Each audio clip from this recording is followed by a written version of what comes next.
Assalamualaikum warahmatullahi wabarakatuh. Selamat siang, salam soliditas buat kita sekalian. Kawan-kawan semua, senang sekali pada siang hari ini podcast pimpinan cabang SPKP-SPSI kembali lagi mengudara. Dan pada kesempatan hari ini kita akan kembali mengurai sebuah kisah dan perjuangan seorang pekerja dalam mencari keadilan. Kawan-kawan sekalian, kisah terkait dengan perjuangan pekerja dalam mencari keadilan telah menjadi bagian dari sejarah dunia yang menginspirasi sekaligus juga menjadi peradaban hari ini. Dan dengan bangga pada saat ini kita akan mewawancarai seorang tokoh yang luar biasa yang sedang mencari keadilan, dan beliau ini sedang mempunyai sebuah hajat sekaligus juga perjuangan besar. Beliau ini melakukan sebuah perjalanan panjang dari Kalimantan sana, dan beliau berencana untuk datang ke Jakarta dalam rangka mencari keadilan. Nah, kawan sekalian, kita akan langsung saja berdiskusi. Kita akan mewawancarai tokoh kita kali ini. Beliau adalah Bung Rahmat Aditya. Beliau adalah sebagai pengurus pimpinan unit kerja SPKP-SPSI di PT Buma Site Bidungan. Dan apa cerita terkait dengan long march dan sebagainya, kita akan langsung saja kulik dari narasumber yang sudah hadir pada siang hari ini. Selamat siang, Bung Adit. Siang, Bung Herman. Gimana kabarnya, Bung? Alhamdulillah baik. Kapan sampai di Bekasi? Sampai di Bekasi tadi malam tanggal 16 September. Ya, katanya Bung Adit ini sedang melakukan sebuah hajat besar ya. Siap. Ada long march dari Kalimantan dan sedang menuju ke Jakarta. Iya. Kemarin dari Kerawang langsung ke Bekasi. Iya. Dan tadi malam menginap di Bekasi ya. Iya. Nah, kita dan para pemirsa sekalian pengen tahu lebih jauh sebenarnya Bung Adit gitu ya. Sebenarnya apa latar belakang gitu ya yang menyebabkan Bung Adit menempuh sebuah perjalanan yang saya kira tidak mudah gitu ya. Iya. Dari Kalimantan ke sini di tengah keterbatasan, kesulitan keuangan dan sebagainya. Betul. Bisa diceritakan pada kami semua apa latar belakang yang paling mendasarnya? Latar belakangnya yaitu saya ingin mendapatkan keadilan seadil-adilnya. Yang mungkin dalam tempat domisili saya di situ saya tidak mendapatkan keadilan itu, dan saya mencoba untuk menuntut keadilan itu sampai mengarah ke Jakarta. Nah, permasalahannya sih permasalahan pemutusan hubungan kerja. PHK ya. Iya. Tapi saya dengar juga ada persoalan terkait dengan sakit yang Bung sampai saat ini derita gitu ya, yang Betul. diduga itu disebabkan karena pekerjaan. Iya, Itu betul. bagaimana ceritanya Bung Adit? Kalau penyakit akibat kerja ini, saya pertama kali mengetahui penyakit saya itu di tahun 2018. Di 2018 itu saya mengalami sakit di pinggang yang masih belum saya ketahui penyakit itu, entah kurang minum, kalau bahasa teman-teman di sini mungkin kurang minum, mungkin ginjal ataupun yang lainnya. Setelah lambat laun saya rasakan penyakit itu saya mulai berobat ketika saya berada di Surabaya. Kebetulan waktu saya itu cuti dan istri saya itu melahirkan di daerah Jawa. Dan di Surabaya di situ saya bangun tidur. Bangun tidur itu kenapa kok beda? Jadi posisi badan saya tidak bisa posisi tegak. Nah, disitulah saya sudah merasa kayaknya aneh ini, bukan sakit pinggang biasa. Disitulah awal mulanya saya akhirnya mencoba untuk periksa di Rumah Sakit Siloam Surabaya. Itu terjadi di tahun 2018 ya? 2018. Itu terjadi, Bung Adit menyadari bahwa ada sesuatu yang berbeda gitu ya, Ya. sakit yang diderita. Itu dari Siloam seperti apa itu keterangannya? Setelah saya berobat, saya pertama di spesialis dalam dan diarahkan untuk melakukan MRI. Dan dari hasil MRI itu ternyata memang saya terkena HNP, saraf kejepit di L4 L5. Nah, setelah itu karena posisi saya cuti dan saya harus kembali lagi untuk aktivitas, disitulah saya mulai melapor ke dokter perusahaan untuk bagaimana pengobatan kelanjutan saya selanjutnya. Ya, disitulah saya mulai berobat di Pertamina Balikpapan. Dan status saya di situ dijadikan 119. 119 ini kalau dalam perusahaan itu dirumahkan untuk pemulihan, atau kalau bahasanya tidak mau bekerja, sampai tidak mau bekerja. Nah itu saya alami kurang lebih 7 bulan saya standby di 7 rumah. bulan di rumah berarti ya. Dan 7 bulan ternyata karena kondisi saya tidak melakukan tidak melakukan aktivitas yang berat atau setelah pemulihan sudah merasa fit, saya mulai bekerja kembali. Nah di situ juga ada yang sempat saya permasalahkan ke HRD PT Puma perihal masalah upah saya yang dipotong yang disamakan dengan sakit berkepanjangan. Jadi setelah 4 bulan upah saya menjadi 75% yang saya terima. Disitulah yang awal mulanya saya meminta perusahaan untuk melaporkan penyakit akibat kerja saya ini supaya bagaimana kelanjutannya dan penjelasannya. Ini kalau kita bicara tentang penyakit akibat kerja itu suatu yang agak serius ya Bung Adit ya. Karena ya kita tidak bisa main-main gitu ya, mendeklar bahwa sakit yang kita terima adalah penyakit bekerja gitu ya. Menurut Bung Adit sendiri, kenapa Bung Adit punya keyakinan bahwa itu sakit yang disebabkan oleh pekerjaan? Apakah memang ada teman-teman yang juga merasakan hal yang sama di tempat Bung Adit bekerja, atau seperti apa itu? Kalau saya yang membuat saya yakin ataupun dugaan itu saya yakin kalau penyakit akibat kerja karena saya awal masuk 2015 saya mengikuti sebuah tes dari tes psikotes hingga terakhir tes kesehatan. Kalau seandainya memang saya di situ terbukti memiliki penyakit, otomatis saya tidak mungkin bisa bekerja di PT Puma.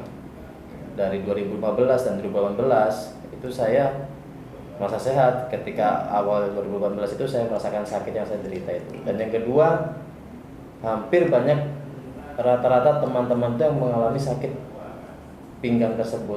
Ada berapa banyak tuh Bung Adit yang Bung Adit tahu yang menderita penyakit seperti yang dirasakan Bung Adit? Kalau berapa banyaknya saya tidak bisa memastikan seberapa pastinya ya. Karena yang saya tahu kurang lebih ada 10 ataupun banyak juga 10 orang ya? Iya. Itu pun saya juga pernah mendampingi teman-teman itu yang meminta unfit karena penyakit tersebut. Kalau boleh tahu, ini Bung Adit ini bekerja di bagian apa? Memegang mesin apa kalau di sana di pekerjaan? Saya awal masuk melamar di departemen produksi sebagai operator alat berat grader Komatsu 825. Jadi sehari-hari Bung Adit ini bekerja untuk operator grader di sana ya? Betul. Nah ini kita kembali lagi sebelum kita nanti lebih panjang ke persoalan PAK gitu ya. Ini mungkin para pemirsa juga pengen tahu lebih jauh gitu ya. Ini sebenarnya long march yang direncanakan berangkat dari Kalimantan menuju Jakarta ini dimulai tanggal berapa nih Bung Adit? Kapan ini mulai perjalanan dari Kalimantan sana? Saya mulai long march itu tanggal 7 September. Tanggal 7 September ya? Betul. Berarti sekarang tanggal 17 berarti adalah 10 hari yang lalu ya? Iya. Lalu Bung Adit menggunakan transportasi apa dari Kalimantan? Transportasi kendaraan roda 2 motor. Berangkat ke Jakarta sendiri apa ditemani oleh siapa? Kebetulan ditemani oleh orang tua saya sendiri, bapak saya. Orang tua. Jadi berdua naik motor dari Kalimantan. Betul. Dari Brau. Nah sampai dengan hari ke-10 sekarang tanggal 17 itu ya, itu boleh diceritakan kira-kira kendala-kendala yang dihadapi selama perjalanan. Kendala-kendala sih awal mulanya itu kita surat jalan itu dua motor. Dua motor, saya bawa motor sendiri dengan bapak saya motor sendiri. Nah setelah sampai perjalanan yang kebetulan dari start awal saya berangkat di DPR daerah Kepulauan Berau, di situ kan melewati rumah orang tua saya. Di situ sempat singgah sebentar untuk menyiapkan lagi kayak pompa dan lain-lain sambil melihat bantuan dana yang diberikan oleh teman-teman. Ternyata saya terima kurang lebih 8 jutaan. Itu ada bantuan dari teman-teman ya? Dari PUK dan PC, dan juga bantuan teman-teman secara pribadi, dan juga dari PUK lain secara pribadi. Nah setelah dihitung-hitung dana segini dengan 2 motor, ini kemungkinan pulang pergi tidak mencukupi. Jadi dirubahlah menjadi menggunakan satu motor. Jadi pada akhirnya satu motor digunakan berdua gitu ya? Betul. Dalam perjalanan ya jarak dari tempat saya khususnya di Berau, Kalimantan Timur untuk ke Balikpapan pelabuhan melalui darat itu kurang lebih jarak yang ditempuh itu kurang lebih 18 jam. 18 jam dari Berau ke Balikpapan untuk ke pelabuhan menyeberang ke Pulau Jawa. Ya. Itu kalau semua itu Bung Adit hampir 18 jam ya? Betul. Melakukan perjalanan dengan menggunakan motor Ya. dari Brau sampai ke Balikpapan ya. Ya. Ya. Dari Balikpapan Dari Balikpapan menggunakan transportasi laut kapal ke Surabaya. Surabaya. Oke. Itu kurang lebih 38 jam. 38 jam. Kemudian menggunakan kapal laut ya. Iya. Dari Balikpapan menuju Surabaya. Betul. Oke. Berarti tiba di Surabaya itu hari apa itu? Tiba di Surabaya kalau harinya 7 tanggal 13 September kemarin ya. ya. Tiba di Surabaya. Ya, tanggal 13. Dari Surabaya istirahat atau langsung melanjutkan perjalanan? Kebetulan istirahat dulu mampir karena ada kawan-kawan dari SPSI PD Jawa Timur. Karena diarahkan dari Berabung Lepantu kok bisa mampir nanti ke kawan-kawan kita, khususnya yang kita lewati. Berarti sempat mampir di PD Jawa Timur ya? Betul. Berarti bermalam di sana malam? Kalau di sana kebetulan juga saya kan sebenarnya aslinya orang Surabaya. Kebetulan dari bapak itu banyak kerabat yang kebetulan juga dekat dengan PD itu. Jadi untuk bermalamnya di rumah teman bapak. Nah ini kira-kira mungkin kita semua pengen tahu gitu ya. Ini kan lagi musim hujan gitu ya. Ini hujan di mana-mana gitu ya. Ini kira-kira cerita berkendara gitu ya, khususnya menggunakan kendaraan roda 2 gitu ya. Itu kesulitan yang dihadapi selama perjalanan dengan medan yang sekarang lagi musim hujan seperti apa Bung Adit? Ya alhamdulillah sih. Ini ya alhamdulillah karena selama perjalanan saya di Berau itu tidak terkena hujan, apalagi aman ya. Berau hingga Samarinda itu karena jalan yang kita milih itu hampir hutan. Seandainya kita terjebak di situ ya pasti tidak bisa kita lanjutkan karena mungkin jalan yang ada sedikit rusak atau apa, dan kita pasti bermalam di hutan. Ya alhamdulillah sehingga sampai Berau ke Samarinda itu tidak terkena hujan walaupun di musim hujan. Nah hanya kena hujan itu ketika dari Samarinda ke Balikpapan karena sudah kota ibaratnya tempat singgah ataupun berteduh sudah ramai, tidak seperti di Berau mengarah ke Samarinda. Ini mungkin kita semua juga pengen tahu lebih jauh ya Bung Adit ya. Siap. Ini sebenarnya apa yang ingin Bung Adit sampaikan dengan aksi Long March ini gitu ya? Ini akan disampaikan kepada siapa? Lalu Bung Adit ingin memberikan pesan kepada siapa aja gitu terkait dengan aksi yang hari ini sedang dilakukan? Ya harapannya sih yang namanya perjuangan itu memang tidak mudah. Banyak terkendala dalam segi hal internal kita ataupun eksternal. Intinya tetap apa yang menurut keyakinan kita selama itu untuk kebaikan ataupun kepentingan orang banyak, tidak usahlah kita mengeluh ataupun berpikir itu berat atau susah. Kita jalani semampu kita sampai mana kita mampu, apapun hasilnya ya mungkin sudah itulah hasil yang kita dapatkan. Kalau tujuannya Bung Adit ke Jakarta mau ke mana nih? Ke Menteri Tenaga Kerja kah atau ke BPJS Tenaga Kerja atau kemana? Kalau tujuan surat Long March saya itu adalah saya mau melakukan aksi damai. Juga saya tujuannya pertama saya sampaikan Komnas HAM. Komnas HAM, oke. Ya, terus saya juga ke Kemenaker, DPR RI Komisi 9, Bursa Efek, dan terakhir ke kantor pusat PT Buma. Oke. Nah, dengan berbagai instansi tadi apa yang ingin disampaikan kepada berbagai instansi tersebut? Ibaratnya saya ingin berharap masih ada oknum ataupun dari instansi tersebut yang masih peduli terhadap nasib saya. Karena ibaratnya PT Buma ini adalah perusahaan yang bukan dikategorikan perusahaan kecil, tetapi kenapa kok masih ada kezoliman yang dilakukan yang saya dapat pada perusahaan tersebut. Nah, ini Bung Adit ini katanya kena PHK juga ya awalnya ya? Betul. Mulai PHK itu terjadi sejak kapan Bung Adit? Jadi awal mulanya itu ada aksi mogok kerja yang kita lakukan perihal masalah jam kerja di bulan puasa. Dalam aksi mogok kerja itu permasalahannya jam kerja yang selama ini kita gunakan, kita diskusikan itu kita selalu pulang jam kerja itu lebih cepat untuk mendapatkan teman-teman ini dapat melakukan buka puasa di rumah dan sholat maghrib di rumah. Tapi kenapa pada tahun ini manajemen tiba-tiba tidak mencoba untuk melakukan diskusi, tapi sosialisasi yang sudah dibuat oleh perusahaan mengatur jam kerja tersebut. Jadi perusahaan secara sepihak ya. Betul. Padahal jelas di PKB kita itu perihal masalah jam kerja itu harus didiskusikan antara kedua belah pihak. Dan itu sudah kita lakukan bukan hasil yang lebih baik, malah akhirnya ada diskriminasi. Jadi di sana ada kita ini karyawan yang lokal, istilahnya POH, point of hire-nya itu di Berau, ada juga yang point of hire-nya itu di luar Berau. Jadi ada kiriman dan non kiriman. Di situ dibedakan, teman-teman yang kirimannya tinggal di mes itu tetap melakukan pulang kerja sesuai hari biasa, sedangkan yang lokal itu dipercepat sesuai tahun-tahun sebelumnya.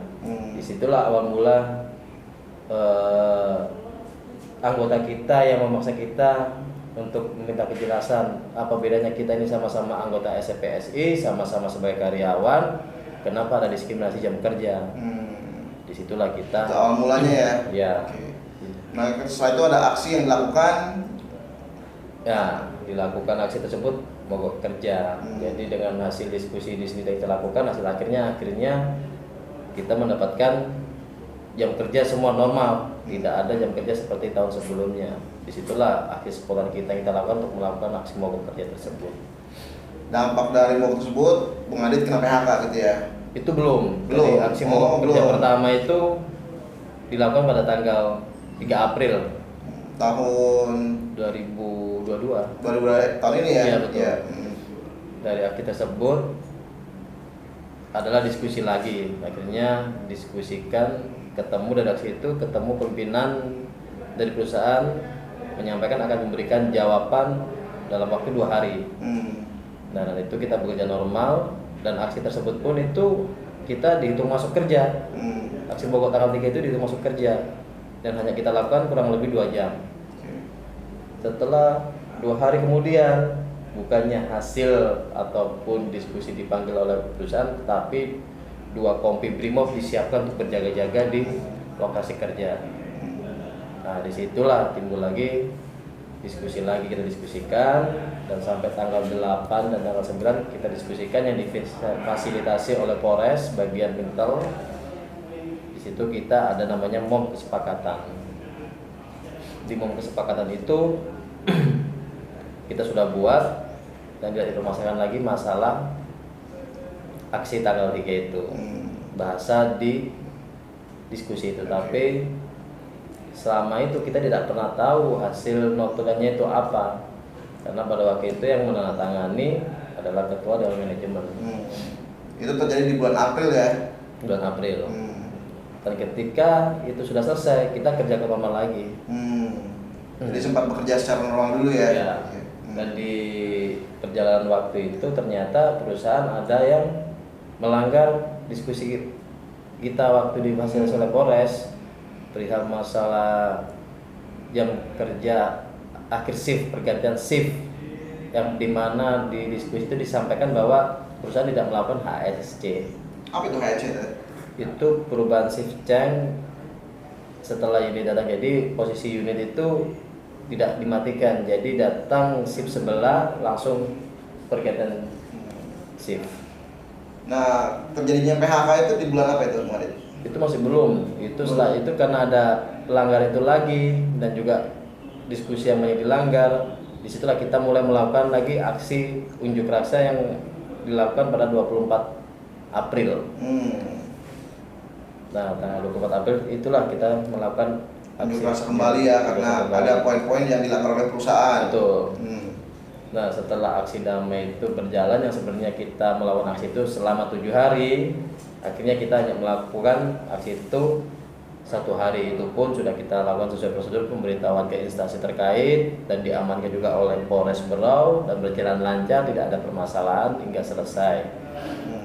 Dan akhirnya kita buat pembatalan yang harusnya 7 hari, kita buat hanya 1 hari aja. Selesai, ya sudah, kita berjalan seperti biasa bekerja. Dalam waktu 1,5 bulan tiba-tiba adalah surat pemanggilan perihal aksi tanggal 3 dan aksi tanggal 24. Berarti itu prosesnya agak panjang ya sambil dipanggil itu ya? Iya, tidak ada apa-apa, ibaratnya tidak ada masalah apa-apa, hampir 1 bulan lebih, hampir 2 bulan, tiba-tiba kenapa Baru ada panggilan. ada panggilan. Nah, panggilan tersebut dipanggil perihal masalah aksi kita yang kita lakukan pada tanggal 3 dan tanggal 24. Nah, kebetulan saya sendiri waktu itu posisi cuti. Dan surat itu diantar ke rumah yang dikirim oleh security perusahaan. Nah, teman-teman yang waktu itu tidak cuti atau masih onset mendatangi pemanggilan tersebut. Ternyata pemanggilan tersebut adalah pemanggilan untuk dilakukan pemutusan hubungan kerja. Seperti itu. Ya. Jadi sementara ini Bung Adit sudah diputus sepihak oleh perusahaan ya? Ya. Sejak bulan 1 Juli. 1 Juli ya? Ya, tapi teman-teman ada yang bulan 16 Juni karena saat waktu itu saya menolak di PHK karena waktu itu posisi saya adalah cuti. Jadi saya masuk kerja lagi di mana tanggung jawab saya selama belum ada putusan ikrar dari perusahaan ataupun pekerja masih wajib melakukan tanggung jawabnya. Dan saya masuk dan 1 Juli itu disampaikan lagi kalau secara ini setelah masuk cuti Pak Muhammad sudah kami putus putusan hubungan kerjanya. Sejak surat PHK itu sampai sekarang upahnya dibayar nggak sama perusahaan? Tidak dibayar. Lalu untuk iuran seperti iuran BPJS Kesehatan, asuransi kesehatan itu masih dibayar sama perusahaan atau sudah diputus? Itu satu include sama gaji terakhir yang saya terima waktu saya masih aktif bekerja, jadi itu masih dipotong. Tapi setelah saya sudah dikeluarkan surat putusan PHK tidak ada lagi iuran dan itu sudah dibayarkan lagi. Jadi sama sekali sekarang sudah tidak ada berbagai fasilitas yang dari perusahaan ya? Tidak ada. Baik upah, tunjangan. Tidak ada. Tapi bicara tentang tadi PAK yang sakit pinggangnya itu yang HNP ya? Ya. Itu sampai sekarang masih terasa tuh Adit? Itu setelah terakhir saya memutuskan untuk melakukan operasi di bulan Januari tahun 2021, memang gejala yang saya awal itu agak berkurang. Hampir kurang lebih ada agak lebih baik, kurang lebih 90% dari yang saya rasakan sebelumnya. Tapi itu pun setelah berjalannya waktu saya masih bekerja dengan aktivitas, rasa itu timbul lagi. Yang rasa itu yang dimana awal saya mulai rasakan sakit itu mulai dari kesemutan, terus kadang-kadang kayak tertarik di bagian pinggang dan kaki saya ini panjang sebelah kalau diukur. Karena mungkin saraf kanan saya itu yang mungkin ketarik, jadi adanya sedikit selisih ukuran bagi saya. Berarti kalau berobat berarti harus biaya sendiri ya, baik Bung Adit maupun keluarga ya? Iya, menggunakan biaya sendiri. Nah ini terkait dengan HNP yang dijalani, yang diderita oleh Bung Adit ya, itu kan terjadi sudah cukup lama gitu ya. Betul. Dari 2018 sudah ada gejalanya gitu ya, terasa sampai dengan ada pengobatan di operasi di tahun 2021 ya untuk operasinya. Karena masih karyawan. Oke.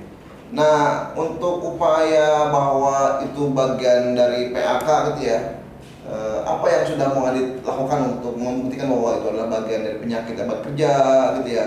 Itu apa yang sudah dilakukan selama ini? Saya sudah mencoba berkomunikasi dengan HR yang awal setelah saya dirumahkan menanyakan masalah STMB itu pas saya kepotong, terus saya komunikasi lagi dengan dokter perusahaan dan yang juga dengan safety perusahaan. Tapi jawabannya selalu berbicara kalau mau menegakkan ini panjang. Jadi seakan-akan kalau mau ditegakkan pun kemungkinan juga lama waktunya, mungkin kita yang capek atau bagaimana. Seperti itu aja responnya kurang memuaskan menurut saya. Karena itu termasuk ibaratnya kita ini bekerja nomor satu adalah safety. Nah Bu Adit, dengan ketidakjelasan sikap dari perusahaan, apakah melakukan upaya lain misalnya lapor ke Disnaker atau gimana? Itu sudah saya sempat komunikasikan dengan BPJS. Waktu itu jawaban dari BPJS itu kalau secara aturan, karena waktu saya belum memahami betul tentang masalah penyakit kerja aturannya seperti apa, itu yang berhak melaporkan adalah perusahaan. Jadi kalau kita penerima kerja ini harusnya melapornya ke perusahaan lah yang harus melaporkan ke BPJS.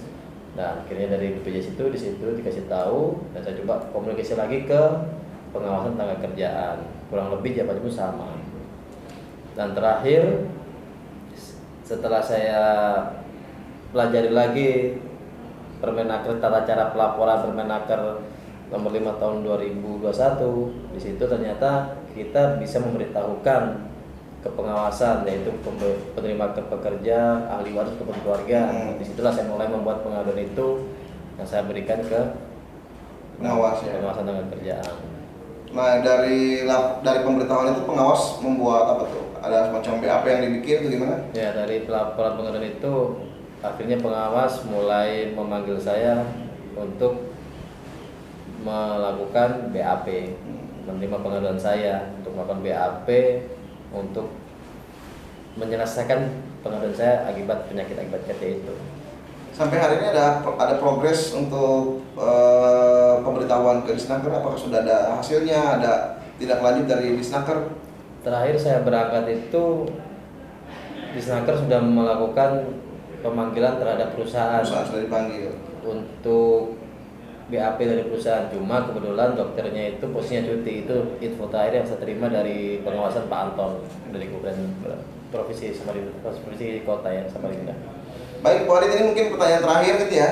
Siap. Sebenarnya apa tuntutan paling besar yang ingin diwujudkan, yang diharapkan oleh Bung Adit?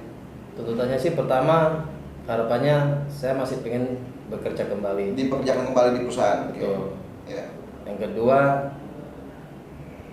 penyakit akibat kerja ini sebagaimana mestinya perusahaan tolong dilaksanakan sesuai dengan aturan atau undang-undang yang berlaku. Seperti itu. Ya. Itu jadi dua tuntutan utama gitu ya. Iya. Ya, saya kira ini rekan-rekan sekalian, perjuangan di bidang advokasi itu masih sangat jarang dilakukan, dan hari ini Bung Adit dari Brau gitu ya, sedang berjuang untuk meminta keadilan seputar sakit yang diduga diakibatkan oleh pekerjaan. Selain PHK yang diterima gitu ya, sejak 3 bulan yang lalu lah, dari bulan Juli sampai dengan hari ini upah sudah lagi tidak dibayarkan dan sebagainya. Dan saya kira ini menjadi seruan sekaligus panggilan buat kita semua, para aktivis serikat buruh yang ada di Indonesia, khususnya yang ada di Bekasi. Mari kita support Bung Adit ini. Beliau bagian dari gerakan buruh yang kita harus dukung, karena yang diperjuangkan isu-isu yang menyangkut isu kita sehari-hari. Ini saya kira isu yang pertama dari SPSI gitu ya. Kita bicara tentang penyakit bekerja, selain PHK yang tadi juga diminta untuk dibatalkan dan dipekerjakan kembali. Jadi Bung Adit, kapan akan perjalanan ke Jakarta lagi? Mungkin setelah saya ketemu dengan Ketua Umum SPSI Bung Abdullah, bagaimana arahannya, ya mungkin nanti setelah ada arahan dari Bung Abdullah. Ya, sementara Bung Adit masih akan menginap di kantor kita gitu ya, di DPC SPSI Bekasi. Jadi buat kawan-kawan di Bekasi yang hari ini mendengarkan diskusi kita di podcast, silakan memberikan dukungan terbaiknya. Nanti kalau katakanlah ada informasi hari Senin akan berangkat ke Jakarta, ya saya minta agar teman-teman di Bekasi juga bisa mengawal, bisa mendukung dan support baik secara moral maupun material gitu ya. Karena sekali lagi Bung Adit ini sedang butuh solidaritas nyata dari kita semua. Bung Adit, terima kasih banyak, sukses buat pemerintahannya. Amin. Semoga semuanya dilancarkan. Amin, amin. Ya, baikkan semua, kita ada di fase akhir dan ini merupakan channel podcastnya pimpinan cabang SPSI Kota Bekasi, dan kita akan lanjutkan diskusi dengan tokoh-tokoh yang lainnya, dan semoga kita bisa menjadi inspirasi buat perjuangan gerakan buruh di Indonesia. Terima kasih banyak. Saya Hari, wassalamualaikum warahmatullahi wabarakatuh. Selamat siang dan salam soliditas dan solidaritas.